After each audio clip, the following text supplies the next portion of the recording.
आपका focus on education में मैं एजुकेटेड आप सबके लिए इंपॉर्टेंट फैक्ट्स लाई हूँ जो कि आपके कम्पिटिटिव एग्जाम में हेल्प करेगा। क्या कुछ ही खास, चलिए नज़र डालते हैं। आज 28 सितंबर 2020 है। फर्स्ट पॉइंट क्या है कि किस अंतर्राष्ट्रीय एजेंसी ने डाटा को साउंड में तब्दील करने की प्रक्रिया यानी सोनिफिकेशन के लिए एक प्रोजेक्ट की शुरुआत की है। तो वो किया है किसने? नासा के द्वारा ये शुरुआत किया गया है। हो सकता है आपके एग्जाम में पूछे कि सोनिफिकेशन क्या होती है, तो याद रखिएगा कि साउंड डाटा को जब साउंड में तब्दील किया जाता है तो उस प्रक्रिया को, उस प्रोसेस को सोनिफिकेशन कहते हैं। और कौन कर रहा है? तो अब आपकी नासा जो एजेंसी है वो कर रही है। तो ये पॉइंट इंपॉर्टेंट बन जाता है। नेक्स्ट पॉइंट क्या है कि अनुच्छेद 90C किससे संबंधित है? यह भी न्यूज़ में रहा। तो 90C जो है वो उपसभापति को उनके पद से हटाने की चर्चा करता है। और जो कभी भी हम अगर उपसभापति को हटाना है तो 14 दिन पहले नोटिफिकेशन देना अनिवार्य होता है। और ये पहला मौका था, अभी जो आपका मानसून सेशन चल रहा है तो उसमें यह पहला मौका था कि जब उपसभापति के खिलाफ संकल्प का नोटिस लाया गया। तो इसलिए ये जो आर्टिकल है, आर्टिकल 90C, ये इम्पॉर्टेंट बन जाता है। तो 90A क्या है? संसद का सदस्य न रहने पर, अगर कोई संसद का सदस्य नहीं है तो उसके लिए प्रावधान है। बी में क्या है कि सभापति को इस्तीफा दे सौंपकर उपसभापति पद से हटाने का जिक्र है। यानी अगर आप कहो कि 90 में अगर है क्या, तो 90 में उपसभापति के पद से हटने की चर्चा है, मतलब किस किस तरीके से आप हटाए जा सकते हो। ठीक है, तो ये इसके बारे में है। आप मुझे कमेंट सेक्शन में लिखकर बताइएगा कि उपसभापति कौन है।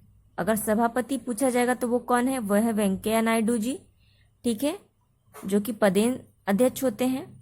और उपसभापति कौन है? तो आप मुझे कमेंट सेक्शन में लिखकर बताइए, ये आपके लिए होमवर्क है। नेक्स्ट पॉइंट क्या है कि किस राज्य में ऑर्डिनेंस फैक्ट्री बोर्ड का मुख्यालय है? तो कहाँ पे है ये? पश्चिम बंगाल, कोलकाता में इसका मुख्यालय है। ये न्यूज़ में क्यों रहा? क्योंकि अभी जो ऑर्डिनेंस फैक्ट्री बोर्ड है उस पर काफ़ी सारा काम किया जा रहा है आत्मनिर्भर भारत बनाने के लिए। आपके एग्जाम में हो सकता है इसका मुख्यालय पूछे, या फिर हो सकता कहाँ वो है, वेस्ट बंगाल कोलकाता में, या फिर ये पूछ सकता है कि किस राज्य में सबसे ज़्यादा आधुनिक अत्याधुनिक कारखाने हैं। ठीक है, तो वो कहाँ पर है? महाराष्ट्र में। महाराष्ट्र में सबसे ज़्यादा जो आधुनिक मॉडर्न ऑर्डिनेंस फैक्ट्री है, यानी आधुनिक कारखाने हैं जो युद्ध की चीज़ें बनाते हैं, जैसे टैंक हुआ, मिसाइल हुई, ठीक है, और भी जो व्हीकल्स होते हैं जितने, वो सब बनाती हैं ये फैक्ट्रियाज। तो सबसे ज़्यादा कहाँ पर है? महाराष्ट्र में, लेकिन इसका मुख्यालय कहाँ पर है? कोलकाता में। तो ये पॉइंट याद रखिएगा। महाराष्ट्र में कितने हैं? तो 10 हैं। नेक्स्ट पॉइंट क्या है? भारत का पहला राज्य कौन बना जो सभी गाँवों को ऑप्टिकल फाइबर इंटरनेट से जोड़ेगा? तो वो कौन बना है? बिहार बना है। अभी हमने देखा था कि हमारे जो प्रधानमंत्री है उन्होंने वर्चुअल वीडियो कॉन्फ्रेंस के द्वारा अभी बिहार में ऑप्टिकल फाइबर इंटरनेट कनेक्शन की बात कही है। अगर यूटी पूछेगा यानी केंद्र शासित प्रदेश पूछेगा, वो पहला कौन बन रहा है? तो वो अंडमान निकोबार बन रहा है। अगर राज्य पूछेगा तो आपके लिए कौन बन रहा है? भारत बन रहा है। और ये किसके अंदर किया जा रहा है? तो 2011 में एक प्रोजेक्ट आया था, उसका नाम क्या था? Bharat net project. ठीक है, इसी के अंडर में ये इंटरनेट फाइबर की पूरी जाल बिछाई जा रही है। नेक्स्ट पॉइंट क्या है कि भारत का चौथा सबसे बड़ा व्यापार भागीदार देश कौन है? तो वो कौन है? मालदीव है। मालदीव को किस नाम से जाना जाता है? किंग्स ऑफ आइलैंड के नाम से भी जाना जाता है। और यूएई, चीन और सिंगापुर में अधिक आयात करता है कौन? आपका मालदीव। ठीक, तो अभी ये भी न्यूज़ में रहे, तो मुझे ये पॉइंट लगा कि आपके लिए इम्पोर्टेंट बनाया जा सकता है एग्ज़ाम पॉइंट ऑफ व्यू से। चलिए नेक्स्ट पॉइंट पे देखते हैं, वो क्या है कि कितने खरीफ फसल को एमएसपी में इजाफा किया गया है? अभी तो वो कितने हैं? 6। कौन कौन सी रबी फसल है, तो वो भी इम्पोर्टेंट बन सकता है। और साथ ही साथ किस आयोग के द्वारा ये सिफारिश की गई थी कि एमएसपी बढ़ाना चाहिए, यानी मिनिमम सपोर्ट प्राइस, तो वो कौन है, स्वामीनाथन आयोग, जो नवंबर 2004 में गठित हुई थी। उन्होंने कहा था कि आपको समय समय पर एमएसपी बढ़ाना चाहिए। ठीक है, तो अभी जो एमएसपी बढ़ाई गई है वो किस किस पे है, तो वो है सरसों पे, जौ, चना, मसूर, कुसुम और आपके गेहूं पे। अगर ये पूछा जाए कि 11 साल में सबसे कम एमएसपी किस में बढ़ाया गया है, तो गेहूं पे। अगर ये पूछा जाए कि सबसे ज़्यादा किस में बढ़ाया गया है, तो मसूर पे। ठीक, ये भी पॉइंट बनाया जा सकता है। एग्ज़ाम अगर को टफ बनाना हो एग्जामिनर को, तो ऐसे क्वेश्चंस देगा कि एक तो पूछेगा कितनी एमएसपी पे, या फिर पूछ जाए सिंपल जैसे एसएससी जैसे बैंक होते हैं, एसएससी हुआ, बैंकिंग हुई, उसमें क्या क्वेश्चन पूछेगा कि रबी फसल कौन कौन सी है, तो सरसों, गेहूं, जौ, चना, मसूर, कुसुम, गेहूं, ये सब आपकी रबी फसल है। अगर स्टेट पीसीएस जैसे एग्जाम्स में क्या पूछता है कि किस किस आयोग के द्वारा बढ़ाया गया, या फिर पूछेगा कि किस रबी फसल की एमएसपी सबसे ज़्यादा है, तो होगा क्या उत्तर आपका मसूर। ठीक है, और आपके आईएएस के एग्ज़ाम में, सिविल सर्विस के एग्ज़ाम में कैसे क्वेश्चन पूछेगा, वो स्टेटमेंट वाइज दे देगा कि आप बताइए कि गेहूं पे कम किया गया कि नहीं। ठीक है, और या फिर आपको देगा मसूर में सबसे कम किया गया, तो आप देख के कंफ्यूज हो सकते हो, क्योंकि लगेगा कि मसूर जो है वो बहुत ज़्यादा इंपॉर्टेंट नहीं है, तो गेहूं पे ज़्यादा बढ़ाया गया होगा। लेकिन अभी 11 साल बाद ऐसा हुआ कि सबसे कम जो एमएसपी है वो गेहूं पे ही बढ़ाया गया, और सबसे ज़्यादा मसूर पे। और एक और है कि ये जो एमएसपी बढ़ाई जाती है, यानी मिनिमम सपोर्ट प्राइस, वो क्या होती है, कृषि लागत एवं मूल्य आयोग द्वारा ये किया जाता है। इसका गठन कब किया गया था, तो ये भी पूछा जा सकता है, जनवरी 1965 में किया गया था। तो ये भी पॉइंट आप याद रखिएगा इससे। और अगर आपसे पूछे एमएसपी होती क्या है, एमएसपी तो मिनिमम सपोर्ट प्राइस, इसमें एक किसान को जितनी उसकी लागत होती है उसके अकॉर्डिंग एक जो मिनिमम प्राइस है वो फिक्स कर दिया जाता है कि उसको मार्केट में इतना प्राइस तो कम से कम मिलेगा ही मिलेगा। ठीक है, तो यही होता है एमएसपी। नेक्स्ट क्या है, किस राज्य में सबसे ज़्यादा आर्सेनिक प्रभावित बस्तियां हैं। ये भी अब एक डाटा निकाला गया, जिसमें एक रिपोर्ट जारी की गई कि इन शहरों में आर्सेनिक सबसे ज़्यादा है। तो सबसे ज़्यादा आर्सेनिक प्रभावित राज्य कौन है, तो वो है आसाम, फिर है आपका पश्चिम बंगाल। ठीक, तो ये इंपॉर्टेंट क्वेश्चन है एस्पिरेंट, इसे जरूर याद करिएगा। और ये पूछ सकता है कि कौन पहले आर्सेनिक प्रभावित राज्य था, लेकिन अभी वो मुक्त हो गया। उसमें उस जिले में 9 ऐसे जिले थे जो कि आर्सेनिक थे, प्रभावित क्षेत्र थे, बस्तियां, वो था कर्नाटक। अब ये मुक्त हो गया, तो इसलिए भी इम्पोर्टेंट है।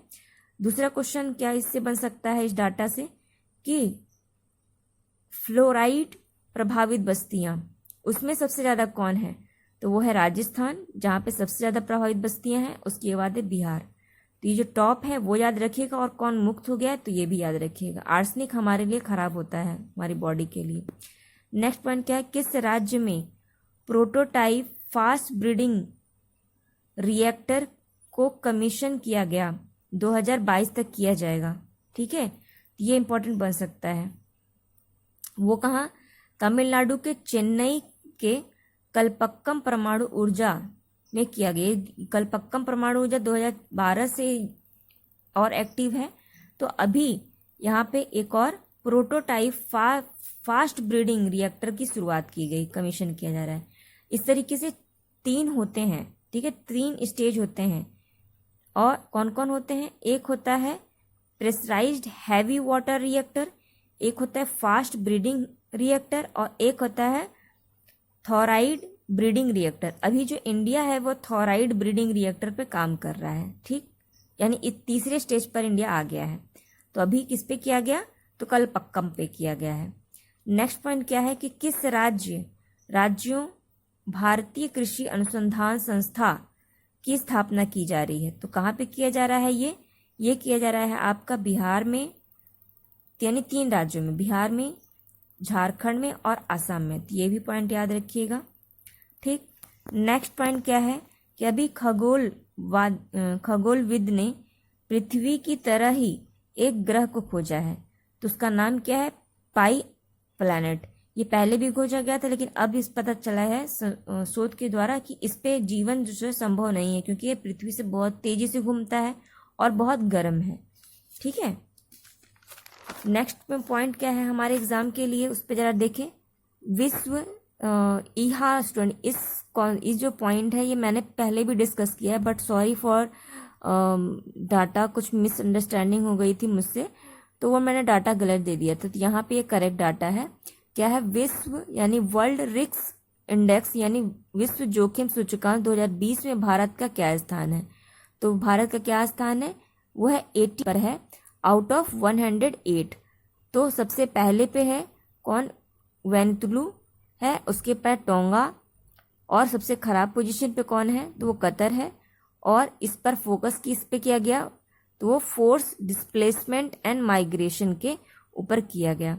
ये पॉइंट याद रखिएगा, ठीक है। डाटा को प्लीज़ आप उसको क्लियर कर दीजिएगा, करेक्ट कर लीजिएगा अपना डाटा। फिर है CAEAT लिमिटेड के नए ब्रांड एम्बेसडर कौन बनाए गए हैं 2 साल के लिए? तो आमिर खान बनाए गए हैं। इसी तरीके आपने देखा होगा पेटीएम गेम के लिए कौन है? तो सचिन तेंदुलकर है ना। तो अभी आमिर खान बनाए गए हैं। नेक्स्ट पॉइंट क्या है कि ऑफिशियल सीक्रेट एक्ट क्या है? ये आया था, ये भी लागू हुआ, मतलब ये एक्ट जो है ये चर्चा में उठा, ऑफिशियली सीक्रेट एक्ट। तो वो था स्वतंत्र पत्रकार, क्या नाम है? राजीव शर्मा को ऑफिशियली सीक्रेट एक्ट के अंतर्गत गिरफ्तार किया गया। ये क्या कर रहे थे राजीव शर्मा?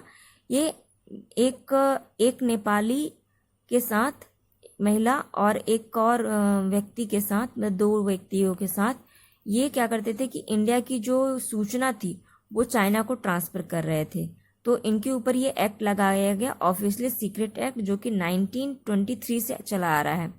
और इसमें ये सबसे पहले जो यूज किया गया था वो 1889 में किया गया था। उसके बाद लॉर्ड कर्जन थे, तो उन्होंने इस पर कुछ सुधार किया था 1904 में।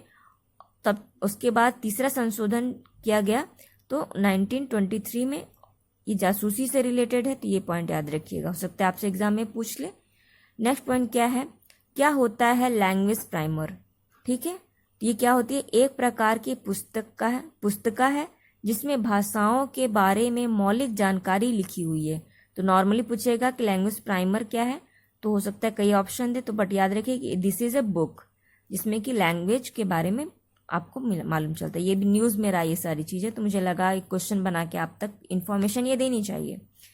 नेक्स्ट पॉइंट क्या है कि किसने जनवरी 2021 में सकारात्मक वेतन प्रणाली यानी पॉजिटिव पे सिस्टम लागू करने की बात कही है? तो कौन है आपका? RBI द्वारा किया गया। और कब से लागू हो जाएगा? 1 जनवरी 2021 से ये लागू हो जाएगा। नेक्स्ट पॉइंट क्या है कि चौथा बिममेक्स द्वितीय समुद्री अभ्यास भारत किस देश के साथ संपन्न किया? तो किसके साथ कर रहा है? जापान के साथ। जैसे ही पता चल रहा है, जैसे जापान, I से इंडिया, मिलिट्री, AX से एक्सरसाइज, ठीक है। और ये कौन सा संस्करण था? तो चौथा। ये भी पॉइंट याद रखिएगा, इसलिए इंपॉर्टेंट बन जाता है। नेक्स्ट पॉइंट क्या है हमारे लिए कि नेशनल मेडिकल कमीशन के अध्यक्ष किसे नियुक्त किया गया? तो वो कौन है? डॉक्टर सुरेश चंद्र शर्मा, ठीक। नेक्स्ट पॉइंट क्या है? ये 1 लाइनर है, ये है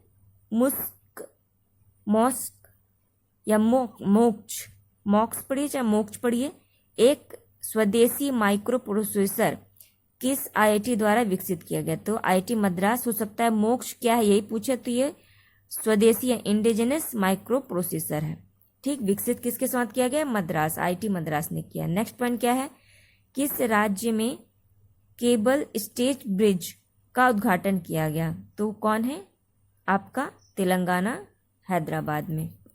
और अभी हमने देखा था कि हैदराबाद में जिनके पास कृषि की भूमि नहीं थी उनके लिए मैरून कलर का एक पासबुक जारी किया जा रहा है, ये भी पॉइंट याद रखिएगा। नेक्स्ट क्या है कि भारत ने किस देश के साथ रक्षा उद्योग वैश्विक साझेदारी पर वेबिनार का आयोजन किया, तो कौन किसके साथ किया है? कंबोडिया के साथ। कंबोडिया की कैपिटल क्या है? तो मोप पेन इसकी कैपिटल है, तो ये पॉइंट याद रखिएगा। नेक्स्ट पॉइंट क्या है कि हिमालयन चंद्रा टेलीस्कोप कहाँ पर स्थित है? तो अभी वो कहाँ पर स्थित है हिमालयन चंद्रा टेलीस्कोप? ये लद्दाख के हानले में है, ठीक है, लद्दाख के हानले में है। और इसने 20 साल अभी पूरे कर लिए, और ये विश्व के सबसे ऊंचे ऑप्टिकल इंफ्रारेड टेलीस्कोप में से एक है, इसलिए इंपॉर्टेंट बन जाता है हमारे लिए, ठीक। नेक्स्ट पॉइंट क्या है कि भारत ने किस देश के साथ रक्षा उद्योग, ये रिपीट हो गया क्वेश्चन, ठीक है, इसको छोड़ दीजिए। नेक्स्ट पॉइंट क्या है कि भारतीय रेलवे ने रेलवे अवसंरचना और आधुनिकीकरण के लिए किस आईटी के साथ साझेदारी की है? तो वो कौन है आपका? कानपुर के साथ की है। नेक्स्ट पॉइंट क्या है जो इम्पोर्टेंट है हमारे लिए कि किस देश की सरकार ने क्रांतिकारी स्वतंत्रता सेनानी, उनका नाम क्या था, प्रीति लता वेडदर पर एक फिल्म बनाने की घोषणा की है? तो वो कौन किया है? बांग्लादेश किया है।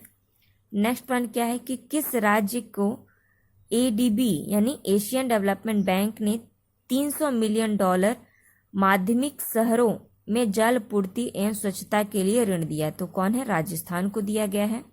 नेक्स्ट पॉइंट क्या है कि किस राज्य ने ठीक हुए कोविड-19 रोगियों के लिए TB के टेस्ट अनिवार्य किया है? तो वो कौन किया है? पश्चिम बंगाल किया है। और हम ये जानते हैं कि TB को अगर मुक्त करना है तो क्या टारगेट बनाया है? 2000 कितना बनाया है? 30 कि 25? आप मुझे कमेंट सेक्शन में लिख कर बताइएगा कौन सा ईयर का है, अभी ये न्यूज़ में रहा। नेक्स्ट पॉइंट क्या है कि किस राज्य में 77 नई तितलियों की प्रजाति खोजी गई? ये इंपॉर्टेंट है, ठीक है। तो वो खोजा गया आपके महाराष्ट्र के माथेरन पहाड़ी हिल स्टेशन पे, और ये एशिया का only automobile free hill station है। तो ये भी पॉइंट इंपॉर्टेंट बन जाता है, तो हो सकता है आपसे यही पूछे। नेक्स्ट जो इम्पोर्टेंट है, वेरी इंपॉर्टेंट, आज के पूरे न्यूज़ में जो सुबह से शाम तक आई न्यूज़, उसमें मुझे यही ज़्यादा इम्पोर्टेंट लगा कि विश्व का पहला देश कौन सा बना जिसने कि शून्य कार्बन कानून यानी जीरो कार्बन लॉ लागू कर दिया है? ये फर्स्ट है, तो वो कौन है? न्यूजीलैंड। और इन्होंने टारगेट रखा है कि जीरो एमिशन कर देंगे कार्बन का 2050 तक। ये हर कंट्री को करना चाहिए ऐसा, क्योंकि ग्लोबल वार्मिंग बहुत ज़्यादा बढ़ जाएगा तो हमारे लिए ही दिक्कत होगी, और इससे हम अभी बहुत ज़्यादा चीज़ों से फेस कर रहे हैं, अलग अलग बीमारियों से, अलग अलग देशों में देख रहे हैं, कहीं पे बहुत ज़्यादा बाढ़ आ रहा है, कहीं पे बहुत ज़्यादा आग लग रही है, तूफान आ रहा है। तो ये सब किसकी वजह से? ग्लोबल वार्मिंग की वजह से कहीं ना कहीं है, तो ये ज़्यादा इम्पोर्टेंट है। तो आज के लिए इतना ही। आई होप आपको ये वीडियो पसंद आएगा। इसे लाइक कीजिए, कमेंट कीजिए, शेयर कीजिए। Thank you aspirant.